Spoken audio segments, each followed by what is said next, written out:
World cup में semifinal match में Bharat England के हाथों हार गया। इस पर तमाम भारतीय क्रिकेट प्रेमी टीम को कोस रहे हैं और अपनी भड़ास निकाल रहे हैं। ऐसे में भगवान कृष्ण का जीवन चरित्र सहज ही याद हो आता है। मथुरा की एक कैद में माता देवकी के गर्भ से जन्मे कृष्ण ने अपने आचरण से मानव जाति के सामने कई ऐसे उदाहरण रखे जो जीने की राह दिखाते हैं। ऐसा ही एक उदाहरण है उनके रणछोड़ बनने का। जी हाँ, एक बार कृष्ण भी युद्ध को बीच में ही छोड़कर मैदान से भाग गए थे, फिर भी शत्रु का वध हुआ और हजारों निर्दोष नागरिकों की सुरक्षा हुई। भगवान श्री कृष्ण का जन्म कंस का वध कर समस्त पृथ्वी लोक को उसके अत्याचारों से मुक्त कराने हेतु हुआ था। किशोरावस्था में ही वह गोकुल से मथुरा आ गए तथा दुष्ट कंस का वध किया। कंस की मृत्यु से दुखी उसके श्वसुर जरासंध ने एक विशाल सेना लेकर मथुरा पर आक्रमण कर दिया। इस आक्रमण में उसके साथ शिशुपाल और काल्यवन जैसे शक्तिशाली राजा भी शामिल थे। जल्दी ही सेना मथुरा जा पहुंची और मथुरा की राजसभा में कृष्ण तथा बलराम को सेना को सौंपने का संदेश भेजा गया। महाभारत का प्रसंग जो बताता है, कर्मों का फल इंसान के हाथ में नहीं है। किसी भी काम की शुरुआत में ये नहीं सोचना चाहिए कि सफलता मिलेगी या नहीं, लक्ष्य पूरा होगा या नहीं, क्योंकि कर्मों की सफलता या असफलता इंसान के हाथ में नहीं है। महाभारत में श्री कृष्ण ने अर्जुन को यही उपदेश दिया था कि तुम सिर्फ कर्म करो, फल की इच्छा मत करो। जो लोग धर्म के अनुसार कर्म करते हैं उन्हें सफलता जरूर मिलती है। ये बात महाभारत के एक प्रसंग से समझ सकते हैं। महाभारत लक्ष्य पूरा होगा या नहीं, ये सोचे बिना हमें सिर्फ बेहतर से बेहतर कोशिश करनी चाहिए। 3 वर्ष पहले लक्ष्य पूरा होगा या नहीं, ये सोचे बिना हमें सिर्फ बेहतर से बेहतर कोशिश करनी चाहिए। वर्टिकल बार धर्म धर्म। दैनिक भास्कर महाभारत का प्रसंग जो बताता है, कर्मों का फल इंसान के हाथ में नहीं है। किसी भी काम की शुरुआत में ये नहीं सोचना चाहिए कि सफलता मिलेगी या नहीं, लक्ष्य पूरा होगा या नहीं, क्योंकि कर्मों की सफलता या असफलता इंसान के हाथ में नहीं है। महाभारत में श्री कृष्ण ने अर्जुन को यही उपदेश दिया था कि तुम सिर्फ कर्म करो, फल की इच्छा मत करो। जो लोग धर्म के अनुसार कर्म करते हैं उन्हें सफलता जरूर मिलती है। ये बात महाभारत के एक प्रसंग से समझ सकते हैं।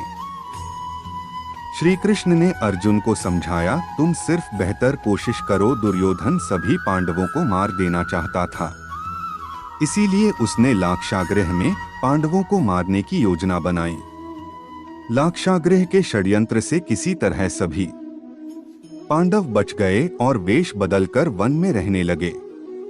उस समय राजा द्रुपद ने राजकुमारी द्रौपदी का स्वयंवर आयोजित किया था। इस आयोजन में पांडव में भी ब्राह्मणों के वेश में पहुंच गए। स्वयंवर में श्री कृष्ण भी मौजूद थे और वे ब्राह्मण रूप में सभी पांडवों को पहचान गए।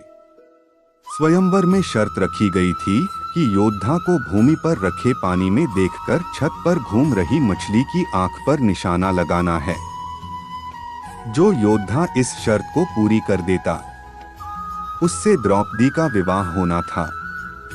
जब अर्जुन इस प्रतियोगिता में शामिल होने पहुंचे तो श्री कृष्ण ने उन्हें समझाया कि मछली की आंख में निशाना कैसे लगाना है। श्री कृष्ण ने अर्जुन को पूरी विधि समझा दी। श्री कृष्ण की बातें सुनकर अर्जुन ने कहा कि अगर सब कुछ मुझे ही करना है तो आपकी क्या जरूरत है। श्री कृष्ण बोले कि तुम सिर्फ वह करो जो तुम्हारे वश में है और मैं वह करूंगा जो तुम्हारे वश में नहीं है, यानी मैं हिलते हुए पानी को स्थिर करूंगा ताकि तुम्हें निशाना लगाने में परेशानी न हो। तुम सिर्फ बेहतर से बेहतर करने की कोशिश करो। श्री कृष्ण की बात मानकर अर्जुन ने बेहतर कोशिश की और उसने मछली की आंख में निशाना लगा दिया। इस प्रसंग की सीख यह है कि हमें अच्छी से अच्छी कोशिश करनी चाहिए। कर्म करते समय फल की इच्छा नहीं करनी चाहिए। अगर फल हमारे पक्ष में नहीं आता है तो निराशा का सामना करना पड़ता है। अपना काम पूरी ईमानदारी से करेंगे तो सफलता जरूर मिलती है। 30/08 शाम के 5:21 मुजहिदुल इस्लाम 2020। महाभारत का प्रसंग जो बताता है कर्मों का फल इंसान के हाथ में नहीं है। किसी भी काम की शुरुआत में ये नहीं सोचना चाहिए कि सफलता मिलेगी या नहीं, लक्ष्य पूरा होगा या नहीं, क्योंकि कर्मों की सफलता या असफलता इंसान के हाथ में नहीं है। महाभारत में श्री कृष्ण ने अर्जुन को यही उपदेश दिया था कि तुम सिर्फ कर्म करो, फल की इच्छा मत करो। जो लोग धर्म के अनुसार कर्म करते हैं उन्हें सफलता जरूर मिलती है। ये बात महाभारत के एक प्रसंग से समझ सकते हैं। महाभारत लक्ष्य पूरा होगा या नहीं ये सोचे बिना हमें सिर्फ बेहतर से बेहतर कोशिश करनी चाहिए। लक्ष्य पूरा होगा या नहीं ये सोचे बिना हमें सिर्फ बेहतर से बेहतर कोशिश करनी चाहिए। वर्टिकल बार धर्म महाभारत का प्रसंग जो बताता है कर्मों का फल इंसान के हाथ में नहीं है। किसी भी काम की शुरुआत में ये नहीं सोचना चाहिए कि सफलता मिलेगी या नहीं, लक्ष्य पूरा होगा या नहीं, क्योंकि कर्मों की सफलता या असफलता इंसान के हाथ में नहीं है। महाभारत में श्री कृष्ण ने अर्जुन को यही उपदेश दिया था कि तुम सिर्फ कर्म करो, फल की इच्छा मत करो। जो लोग धर्म के अनुसार कर्म करते हैं उन्हें सफलता जरूर मिलती है। ये बात महाभारत के एक प्रसंग से समझ सकते हैं। श्री कृष्ण ने अर्जुन को समझाया तुम सिर्फ बेहतर कोशिश करो। दुर्योधन सभी पांडवों को मार देना चाहता था, इसीलिए उसने लाक्षागृह में पांडवों को मारने की योजना बनाई। लाक्षागृह के षड्यंत्र से किसी तरह सभी पांडव बच गए और वेश बदलकर वन में रहने लगे। उस समय राजा द्रुपद ने राजकुमारी द्रौपदी का स्वयंवर आयोजित किया था। इस आयोजन में पांडव में भी ब्राह्मणों के वेश में पहुंच गए। स्वयंवर में श्री कृष्ण भी मौजूद थे और वे ब्राह्मण रूप में सभी पांडवों को पहचान गए। स्वयंवर में शर्त रखी गई थी कि योद्धा को भूमि पर रखे पानी में देखकर छत पर घूम रही मछली की आंख पर निशाना लगाना है।